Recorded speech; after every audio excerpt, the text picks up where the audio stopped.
ढेर सारे नकारात्मक समाचारों के बीच में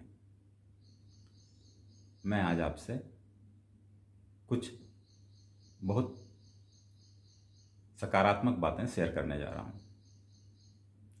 सबसे पहली बात है, भारत विश्व में 10 करोड़ वैक्सीन लगाने वाला पहला देश बन चुका है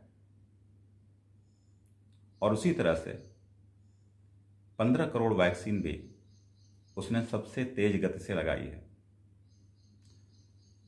10 करोड़ वैक्सीन पार करने में भारत ने 85 दिन, अमेरिका ने 89 दिन और चीन ने 103 दिन लिए हैं। और उसी तरह से 15 करोड़ वैक्सीन पार करने में भारत ने 103 दिन, अमेरिका ने 108 दिन और चीन ने 115 दिन लिए हैं। यह हमारे लिए बहुत गर्व की बात है कि हमारा स्ट्रक्चर, हमारा ढांचा ऐसा बनाया गया कि हम तेजी से लोगों को वैक्सीन दे पाए। दूसरी सबसे बड़ी बात, हमारे केंद्रीय स्वास्थ्य मंत्री माननीय श्री हर्षवर्धन जी ने 18 मई को बताया है कि 30 दिसंबर आते आते देश में 80 करोड़ से ऊपर लोगों को डबल डोज वैक्सीन लग चुकी होगी। और आपको जानकर यह हर्ष होगा कि अभी तक 12 कंपनीज को सब कॉन्ट्रैक्ट दिया जा चुका है, लाइसेंसिंग अथॉरिटी दी जा चुकी है, जहां वो अवेलेबल वैक्सीन का निर्माण कर सकते हैं। और जून से कम 10 करोड़ डोजेज हर महीने हमारे देश में उपलब्ध होंगे, जहां हम लोगों को वैक्सीनेट कर पाएंगे।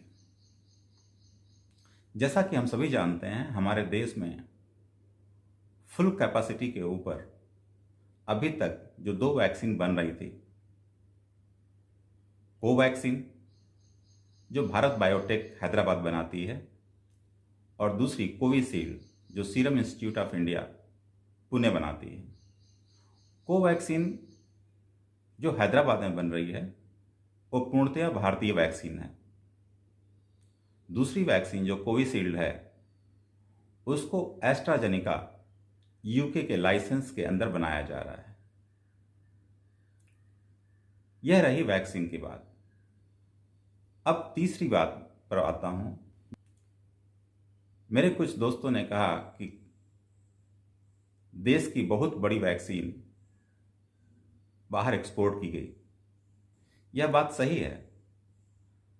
11 मई 2021 तक देश से 6.67 करोड़ यानी 6.67 करोड़ वैक्सीन को एक्सपोर्ट किया गया बाहर के देशों में। लोगों का आरोप या एक तरह से कर लीजिए सरकार से प्रश्न था कि जब देश में वैक्सीन की कमी है तो विदेशों को क्यों भेजा गया। मैं आपको यह स्पष्ट करना चाहता हूं कि इस वैक्सीन को 6.67 करोड़ वैक्सीन को बाहर भेजा गया, लेकिन उसके भेजने के 2 कारण थे और वह आपको समझने पड़ेंगे। जो 6.67 करोड़ वैक्सीन को एक्सपोर्ट किया गया उसको 2 तरीके से एक्सपोर्ट किया गया। एक हमारे पास थी कॉमर्शियल लायबिलिटी। कॉमर्शियल लायबिलिटी मतलब जब भी हम किसी वैक्सीन को बनाते हैं तो उसके लिए रॉ मटेरियल हमको विदेशों से लेना पड़ता है।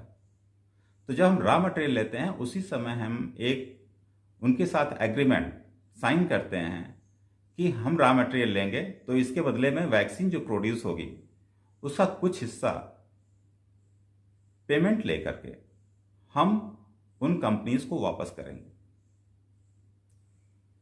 दूसरा, जो एक कॉन्ट्रैक्चुअल ऑब्लिगेशन होता है, कॉन्ट्रैक्चुअल ऑब्लिगेशन में जिसमें सीरम इंस्टीट्यूट आती है, लाइसेंसिंग लायबिलिटी उसको बोलते हैं, उसमें जिस कंपनी से हमने लाइसेंस लिया है उस कंपनी को हमको एक निश्चित मात्रा में हर बैच के साथ हमें एक निश्चित मात्रा में वैक्सीन वापस करनी पड़ेगी।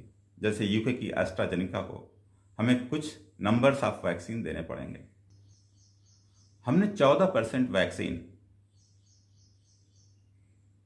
यानी 1.07 करोड़ एड के रूप में दी, सहायता के रूप में। जो हमारे साथ 7 नेबरिंग स्टेट्स हैं, नेबरिंग कंट्रीज हैं, उनको हमने प्रोवाइड किया।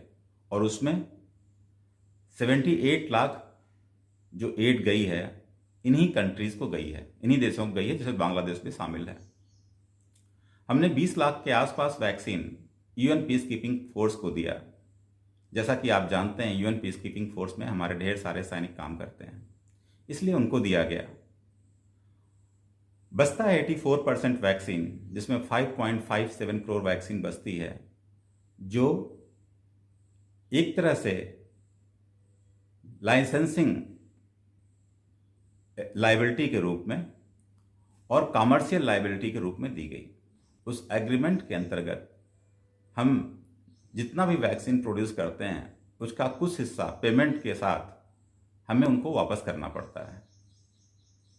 उसी तरह से जो लाइसेंसिंग लायबिलिटी होती है, जैसे सीरम इंस्टीट्यूट ऑफ इंडिया, दोस्तों कहने के लिए तो हम बहुत कुछ कह सकते हैं, लेकिन जिस तरह से सरकार इस विषम परिस्थितियों से निकलकर वैक्सीन निर्माण के क्षेत्र में आकर इतनी जल्दी वैक्सीन प्रोड्यूस करना और हम सभी लोगों को एश्योर करना कि 30 दिसंबर के अंदर अंदर 80 करोड़ लोगों को डबल डोज लग चुकी होगी, एक बहुत बड़ी बात है। और अब आपको जानकर और भी खुशी होगी कि स्पुतनिक रूस की वैक्सीन भी भारत पहुंच चुकी है और डॉक्टर रेड्डी लैब के साथ मिल करके स्पुतनिक का निर्माण भी जून के महीने से शुरू हो जाएगा। जहां तक मुझे मालूम चला, जून के महीने से हमें 10 करोड़ और जुलाई के महीने से कम 12-13 करोड़ वैक्सीन्स मार्केट में अवेलेबल होगी, जो एक बहुत सुखद समाचार है। आइए इसी के साथ हम भी सकारात्मक होते हुए देश में रचनात्मक सहयोग के लिए आगे बढ़ें। धन्यवाद। जय हिंद।